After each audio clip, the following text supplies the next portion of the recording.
네, 안녕하세요. 오늘은 익스프레스 엔트리 점수를 결정하는 CRS 평가 기준에 대해서 분석해 보겠습니다. 요거를 아시면 익스프레스 엔트리 점수가 어떻게 나오는지를 알 수 있는 거나 마찬가지다. 그래서 뭐 제 셀핀 영상 보신 분이 뭐 그렇게 물어보더라고요. 영어 점수 그래서 몇 점을 받으라는 겁니까? 중요한 건 몇 점을 받냐가 보다도 나이, 학력, 경력 정말 많은 CRS 크라이테리아에 맞춰서 컨디션을 종합적으로 다 봐야 돼요. 영어 점수는 나중에 뒤집을 수 있는 점수라 치지만 우리의 나이 어떻게 뒤집습니까? 나이 먹으면 그냥 계속 먹을 뿐이죠. 뱉어낼 수 없잖아요. 나이를 바꿀 수 없는. 그러니까 바꿔지지 않는 영역에 대한 점수를 베이스로 둔 채 영어 점수를 얼마를 받을지를 타겟을 딱 정하셔야 되는 것이 핵심인 것이지 영어 점수를 몇 점 받아야지 영주권을 땄다 이런 얘기는 아니죠. 네. 그렇기 때문에 딱 솔리드한 베이스로 삼을 수 있는 점수 영역대가 어디고 몇 점이고 이걸 정확하게 보시는 게 더 중요합니다. Government of Canada 홈페이지 들어가게 되면 이민의 타입, 방법, 이민이 결정나는 기준 이런 모든 것들이 다 정리가 되어 있어요. 저나 참치나 맨날 이 사이트를 부쩍 뒤져보는 이유가 여기만큼 확실한 정보를 주는 곳은 없거든요. 그걸 잘 몰라서 이주공사에 그런 상담하실 때마다 돈 들고 시간도 쓰고 이렇게 되니까 제가 한번 이 홈페이지 내용 훑어 드릴 테니까요. 한번 보시면 좋을 것 같습니다. 제가 설명하면서 참고하는 모든 웹사이트 링크는 다 밑에 있어요. 이 영상에 도움이 되실 만한 분들은 이제 익스프레스 엔트리를 준비하시는 분들 당연히, 그리고 익스프레스 엔트리를 할까 말까 하시는 분들도 보시면 좋을 것 같아요. 이 기준을 다 보고 나면 나 익스프레스 엔트리 안 되겠는데? 이렇게 딱 결정이 나오시는 분들도 있을 거예요. PMP 고민하시는 분들도 한번 보시면 좋을 것 같아요. 그리고 익스프레스 엔트리가 도대체 나는 뭔지 모르겠다 이런 분들도 한번 보시면 좋을 것 같습니다. 익스프레스 엔트리는 뭐 다들 아시다시피 Comprehensive Ranking System 크라이테리아를 기준으로 해서 점수를 매겼을 때 높은 점수대에 있는 사람부터 영주권을 발급하는 시스템이죠. 말 그대로 점수제입니다. 우리가 마치 한우처럼 몇 등급이냐 이렇게 딱 정해지는 어떻게 보면 잔인한 시스템이죠. 여기서 물어보는 조건이 굉장히 다양하고 여러 가지예요. 배우자가 있을 경우 없을 경우, 경력이 있을 경우 없을 경우, 영어 점수가 좋을 경우 없을 경우 가지치기 하면서 세세하게 막 나뉘어지거든요. 특히 요즘처럼 익스프레스 엔트리 점수가 높은 때에는 내가 조금이라도 점수 뽑아낼 수 있는 구석 다 분석해서 보시는 게 너무 중요하겠죠. 일단은 이거 보시는 기준은요, 영주권 넣을 때 기준으로 한번 봐보세요. 바로 프로파일을 올릴 거다 이런 상황이면 지금 상황에서 채점을 해보시면 되겠지만, 한국에서 나의 파트너가 넘어올 것이다 라든지 학교가 내가 그때쯤 끝난다, 일을 하고 계시는 상황이어서 경력 1년을 만들고 넣어야 된다 뭐 이런 상황이면 1년 있다가의 기준으로 넣으세요. 자, 그러면 본격적으로 기준을 세세하게 봐볼게요. CRS 크리에이터는 크게 4가지 팩터로 나뉩니다. Core 그리고 Human Capital Factors, 이 부분이 점수가 굉장히 높아요. 두 번째, 스파우스나 커먼 로 파트너 요소, 맥시멈 40점이기 때문에 해당되시는 분들은 잘 살펴보셔야 됩니다. 그리고 이제 기술 영역에 대한 요소, 학력, 캐나다 이외의 나라에서의 경력, 뭐 자격증 점수, 뭐 이런 것들이 이제 있는 거고요. 나머지는 기타 추가 점수, 맥스면 600점이라고 써 있는데요. 요거 때문이죠. PMP에서 노미네이션 받으신 분들, 이거는 뭐 나중에 다시 세세하게 설명드릴게요. 프랑스어를 하실 수 있다거나, 뭐 형제 자매가 있다거나 이런 추가 점수들이 나올 수 있는 여지들 한번 잘 보셔야 되고요. 그래서 결론, 요 A, B, C, D 영역을 다 합쳐서 맥시멈 1200점이다. 현재 지금 3월 12일 기준 이 점수는 지금 525점. 그러니까 마치 이렇게 보면은 1200에서 525면은 되게 높은 건 아닌 것 같은데 이렇게 보이잖아요. 되게 많은 분들이 500점 넘기도 힘들어요. A 팩터 다시 볼게요. 표가 2개로 나뉘어요. 스파우스가 있는 경우랑 없는 경우, 그래서 거기서 점수 차이가 나요. 없는 경우가 늘 더 높습니다. 그쵸? A 팩터에서 중요한 거는 사실상 학력과 언어가 중요하죠. 왜냐면 점수대가 높죠. 네. 스파우스랑 코어 휴먼 캐피탈 팩터 다 합쳐도 500점까지밖에 안 받아준다는 얘기예요. 근데 지금 컷오프가 525죠. 여기 안에서 500이나 차지한다는 거는 너무너무 큰 점수를 좀 차지하고 있는 거나 마찬가지다. 그 다음에 스파우스로 넘어오게 되면 학력, 언어, 점수, 일 경력 이렇게 보는데, 여기서 만들 수 있는 점수는 아까 말씀드린 것처럼 40점. 스파우스는 나이 점수가 따로 들어가지 않아요. 네, 기술에 대한 얘기. 여기서는 이제 맥시멈 100점까지 가능하기 때문에 이 점수도 노릴 수 있는 분들은 노리셔야 되는 부분이에요. 위에서 학력 점수 한번 봤잖아요. 근데 여기서 영어 점수랑 내 학력 점수 합쳐서 한 번 더 봐요. Good Strong Official Language Proficiency가 사실상 CLB7 혹은 뭐 그거 이상, CLB는 그냥 단순히 이제 영어 점수를 이 CRS 기준으로 환산한 점수 얘기하는 거거든요. 그래서 IELTS 4 받으면 CLB 4예요? 그게 아니고 이거는 표를 한번 참고하셔야 돼요. 이 표 기준으로 해서 CLB 레벨이 나오는 거예요. 7 이상이니까 뭐 어쨌든 꽤 잘하시는 거에다가 포스트 세컨더리 디그리가 있다는 얘기니까 고등교육 이상, 이 중에 하나만 하는 게 아니라 요거 2개가 다 충족이 됐을 때 또 50점이 또 들어간다. 캐나다에서 일한 경력 있으면서 고등 이상의 학력일 때 또 50점 들어간다. 영어 잘하고 캐나다 이외의 나라에서의 일한 경력, 그래서 요 2개가 또 충족됐을 때 50점. 캐나다 경력도 있고 포린 워크 익스피리언스도 있는 경우도 50점 들어가고,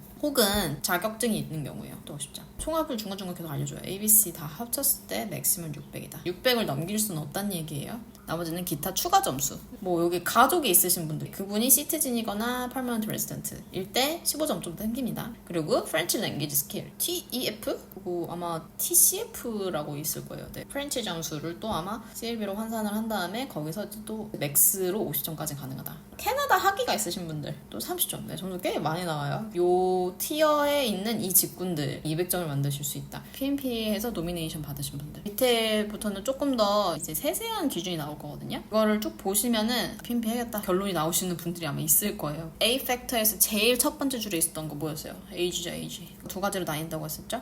맥시멈 460 나오는 게 스파우스 있을 때, 그리고 500점 없을 때. 20살에서 29이 제일 높게 나와요. 아무래도 이때가 가장 활발하게 건강하게 일을 하는 핵심 인력이 될 수 있으니까 그런 것 같고요. 오히려 너무 어리잖아요? 그러면 점수가 줄어들어요. 그럼 18세에 오는 거는 31세에 오는 거랑 같은 점수인 거예요. 요 나이 때 오시면 뭐 베스트죠. 당연히 이때가 점수가 제일 높으니까. 왜냐면 한 살만 지나가도 5점씩 떨어지잖아요. 그러다가 40세 이상부터는요 10점씩 떨어져요.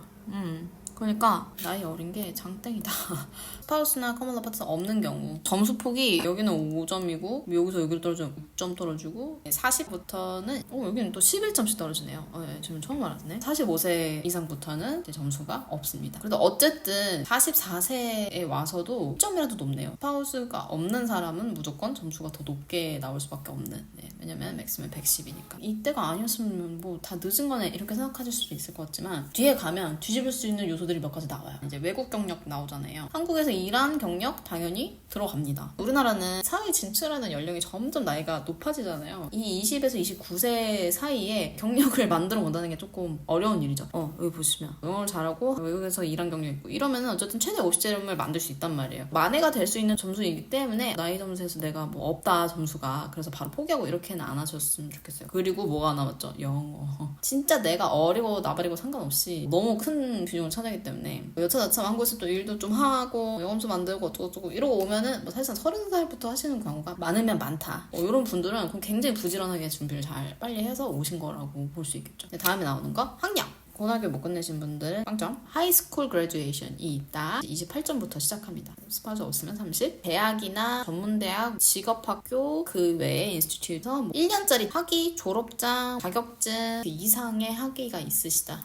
그런 경우 84점부터 시작을 합니다. 밑에는 이제 2year 프로그램 2년짜리 하신 분들은 91점부터 시작을 한다. 배출러 디그리 학사 학위나 3년 이상의 프로그램을 이수하신 분들. 한마디로 여기부터 뭐 대졸이죠. 한국에 대졸자분들이 많이 계셔서 이 점수를 많이 받고 오시는 것 같아요. 학위가 어떻게든 뭐 2개 이상이신 분들 어떤 방식으로든 이거부터는 석사죠. 자격증이 필요한 뭐 전문적인 디그리가 있으신 분들 뭐 변호사 시험을 봤다거나 뭐 아니면 약사 시험 통과하셔서 뭐 라이센스 있으시거나 뭐 이런 경우 점수 126점부터 시작을 하죠. 여기는 박사 학위가 그냥 최고입니다. 네. 최대 150점까지 갑니다. 옛날에는 이거는 이제 제가 들은 얘기인데 우리나라 대졸자분들이 워낙에 많아서 이 학위 점수에서 점수를 되게 높게 받고 오시는 경우들이 많았어요. 인도도 그렇고 학구열이 센 나라들에서 오시는 분들 보면은 여기서 박사학위를 따라온 건지 아니면 따서 오는 건지 뭐 그건 모르겠는데 공부 많이 하신 분들이 많이 와요. 그리고 그런 분들이 확실히 점수대에서 유리하죠. 그리고 티어도 높은 일을 하실 가능성이 높고 영어 잘할 가능성도 높고 이런 데서 막 점수 막 다 챙겨가지고 600몇 점 받고 막 가는 데서 뭐 PMPR? 아니고 그냥 박사님이시래요. 그래서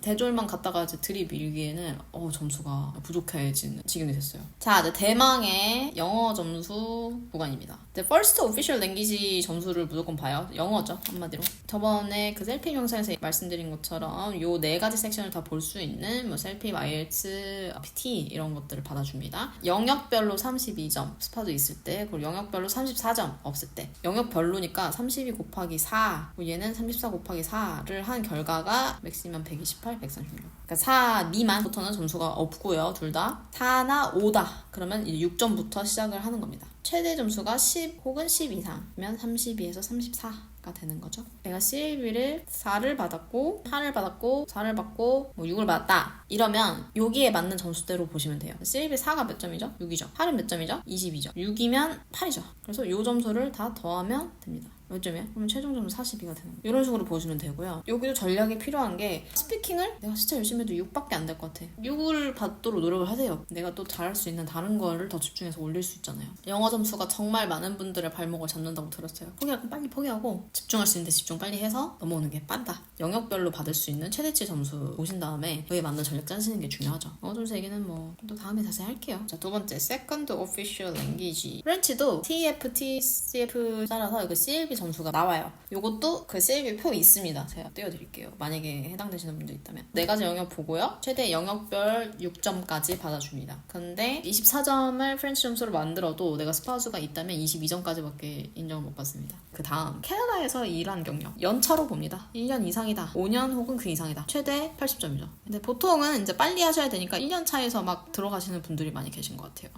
여기까지가 A 팩터. 이 섹션을 시작해 보겠습니다. 해당되는 분들만 보시면 되고 아닌 분들은 그냥 넘어가시면 돼요. 스파우스 요소도 레벨 오브 에듀케이션부터 시작을 하거든요. 맥시멈 10점이기 때문에 석사 이상부터는 다 10점이 되는 거예요. 이제 배출러 디그리 하나 있으신 경우는 8점. 본인 영어 실력 보듯이 파트너도 영어 점수를 보게 됩니다. 맥시멈 20. 그러니까 영역당 5점이 이제 최대 점수인 거예요. CLB 4 혹은 그 밑에는 그냥 점수가 없다고 보고요. 9 이상부터는 다 최고점을 받게 됩니다. 똑같이 또 스파우스가 만약에 캐네디언 워크 익스피리언스가 있다면 1년이면 5점. 5년 이상을 일을 해도 10점. 맥시멈 10점이기 때문에 5년을 기다려서 10점을 만들 필요는 사실은 없겠죠. 너무 오래 걸리니까. 물론 내가 지금 한 5점 정도 모자란데 내 배우자가 2달만 있으면 캐나다에서 2년 동안 일을 하게 된다. 그러면 이제 7점이 생기게 되니까 필요한 게 있다 그러면 뽑아낼 수 있는 데까지는 최대한 뽑아내려고 노력을 하셔야겠죠. 배우자 요소에서 조금 생각을 해보셔야 되는 부분이 영주권 딸 때쯤이면 결혼할 것 같아 라든지 요걸 할지 이걸 할지 아마 고민이 되실 거예요. 어떤 분들은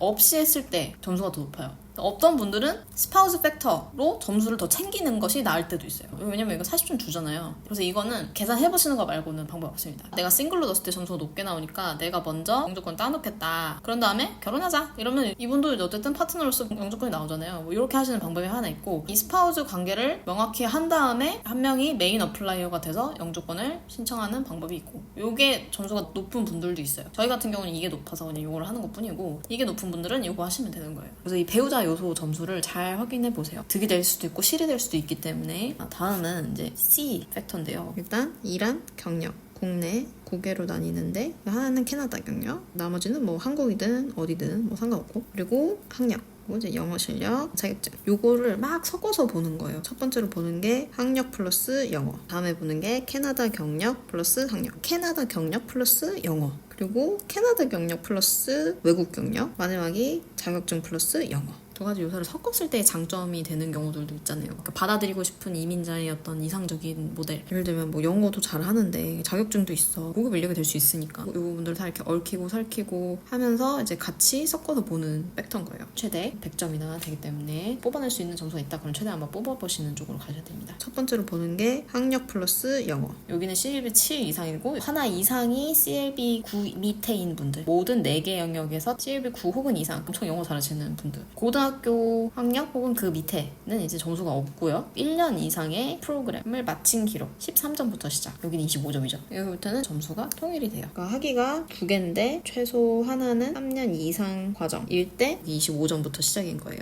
두 번째는 석사 학위가 있거나 NOC 스킬 레벨이 A에 해당되는 직업을 위한 전문적인 학위가 있는 분들. 주정부 라이센스도 필요한 경우. 근데 이 스킬 레벨 A라는 얘기는 2016년 버전 기준으로 얘기를 하는 것 같은데, 예를 들면 덴티스트, 유니버시티 디그리를 필요로 하는 직업군이라고 하면서 이제 티어를 1을 주죠. 밑에는 이제 뭐 계속 얘기했던 박사, 내가 박사 학위가 있고 CLB 9를 모든 내용에서 맞췄다. 그러면 이제 50점 받는 거겠죠. 괴물이다. 경력 플러스 학력이에요. 1년을 일을 했을 경우 이 학력에 해당되면 점수를 안 준다. 이상부터는 이제 25점으로 쭉 동결입니다. 닥터여도 동결이에요. 그리고 근데 내가 2년을 일을 했다. 그러면은 여기서 곱하기 2가 돼서 이제 50점부터 시작. 그리고 닥터까지 동결. 국외 경력과 영어 점수를 합친 경우를 보겠습니다. 일단 포리너로 치는 거는 그 캐나다만 아니면 돼요. 나중에 증명을 하셔야 되는 경력이에요. 그래서 경력 증명서를 뗄 수 있는 일을 하셨던 게 좋겠죠. 아무래도 회사를 꾸준히 다니셨다거나 아니면 꾸준히 안 다녔더라도 그 경력 증명서를 다 모을 수 있느냐 없느냐 요게 좀 중요하거든요. CLB 7 혹은 그 이상 없다 그러면 빵점이에요. 네. 1에서 2년 정도가 있다 그럼 13점. 근데 내가 영어 점수가 9999다 그럼 25. 3년 이상이다 그러면 25. 여기 내가 9999다 그럼 50점. 뭐 이런 식으로 경력을 만들어 오시는 분들이 받을 수 있는 점수들이 어쨌든 생겨요. 쥐어짤 수 있는 경력이 있다 그러면 한번 점수 계산을 다시 해보시는 게 중요합니다. 그리고 국내 경력 플러스 국외 경력, 일을 했던 경력만 가지고 얘기하는 거죠. 요거 두 개를 합친 경우에 점수를 보겠습니다. 캐나다에서 일한 경력 1년, 2년 이상 일한 경력, 요거 두 개로 나누는 거예요. 그런 다음에 포린 경력이 1에서 2년 된다 그럼 13점. 굳이 2년을 기다릴 필요 없이 1년만 있으면 어쨌든 뭐 만들 수 있는 점은 똑같다. 3년 이상의 포린 경력이 있다 라고 하면 이제 25점에서 시작하시는 거고, 이미 2년 정도 캐나다에서 일을 했다. 그러니까 일한 경력이 국내, 국외 포함 5년 이상이다. 50점. 자, 그래서 마지막 자격증 관련한 거는요. CLB 5 이상인데 언더 7이니까 모든 영역에서 CLB 7 이상이 되시는 분들. 이렇게 해서 두 가지 경우로 나눠요. 동시에 이제 자격증도 있으면서 5 이상 7 미만이신 분들은 25점, CLB 7 이상을 다 맞추시는 분들은 50점. 이렇게 됩니다. 자, 요거 다 C팩터. 지금까지 해서 이 세 가지 ABC를 다 합치면 600점까지 오고 있는 거예요. 추가 점수로 나올 수 있는 부분 보겠습니다. 아까 대충 본 건데 뭐 brother, sister, 가족, 여부, 영어가 CLB일 때 불어는 이거 NCLC라고 부르더라고요. NCLC 기준으로 7 혹은 그 이상 모든 영역에서 프랑스어가 조금 더 능통한 분들을 위한 추가 점수들이 있다 이 얘기하는 거예요. 캐나다에서 공부한 경력이 있으면 또 점수가 있어요. 그래서 1년이나 2년 프로그램을 진행한 경우 15점이 생기고요. 3년이나 뭐 그 이상이니까 뭐 대학교겠죠 이거는. Arranged Employment 자체가 잡오퍼 여부인 거거든요. 4오퍼를 받으면서 요 티어에서 일을 한다 했을 때 200점. 캐나다 정부에서 노동 시장에 있는 모든 직군을 트레이닝의 정도, 뭐 기술의 정도, 교육 수준의 정도 뭐 기준으로 해서 등급을 카테고리화 했거든요. 그거를 National Occupation Classification 해가지고 NOC 티어라고 부르거든요. NOC 등급 1, 2, 3, 4, 5 쭉 이렇게 나눠져 있는데 티어 5 같은 경우는 Short Term Work, 그러니까 짧게 한다거나 뭐 Formal Education이 그다지 필요 없는 일들. 예시를 들면은 Delivery Service Driver나 뭐 방문 판매원 뭐 이런 사람들, 뭐 Advertising, 뭐 마케팅, 뭐 파이낸셜 매니저 이런 사람들은 매니징하는 직업군들에 대해서는 티어 0에 있다 이렇게 보는 거죠. 티어 따라 점수 차이가 엄청 크잖아요. 그래서 이미 나서 하고 싶은 일, 해야 될 일에 대해서 그게 어디 티어에 있는지를 보세요. 여기도 어쨌든 필요 직군이라는 것들이 좀 몇 가지 있잖아요. 그 직군을 위한 특별한 프로그램이 또 따로 있어요. 그 프로그램을 이용해서 PR을 따는 게 더 유리하신 분도 있고, 이 직종의 티어가 익스프레스 엔트리로 넣었을 때 더 유리하다라는 판단이 들면 2로 가는 거고, 대부분은 뭐 1, 2, 3에 해당되는 분들이 많이 계시죠. LMIA 스폰을 받아서 하시는 분들이 50점 챙긴다는 게 바로 요 영역이에요. PN 노미네이션 이건 PNP 하신 분들, 이분들은 600점을 받게 돼요. 우리가 하는 주정부 이민 프로그램에서 요건을 채운 사람들이다 라고 이제 승인을 해주면 노미니를 받았다고 하거든요. 이미 600이잖아요. 그럼 요분들은 당연히 패스죠. 그래서 이제 이렇게 다 살펴봤고요. 달달 외우고 뭐 이럴 필요는 없죠. 근데 시간이 지나면서 여러분이 뭐 학교를 마치기도 하고 뭐 혹은 뭐 일의 경력이 이제 조금 더 쌓이기도 하고 뭐 점수가 올라가기도 하고 내려가기도 해요. 그래서 이 요소를 잘 살펴보시는 것이 결국에는 경쟁력 있게 점수를 끌어올리는 방법이 될 수 있습니다. 그 칼큘레이터 돌리는 영상도 한번 제가 다시 올려보도록 할게요. 프레스 엔트리 준비하시는 분들, 고민하고 계신 분들도 한번 잘 참고하셔서 준비하시면 좋겠습니다. 그럼 다음에 또 유용한 정보로 돌아와서 다시 만나겠습니다. 안녕!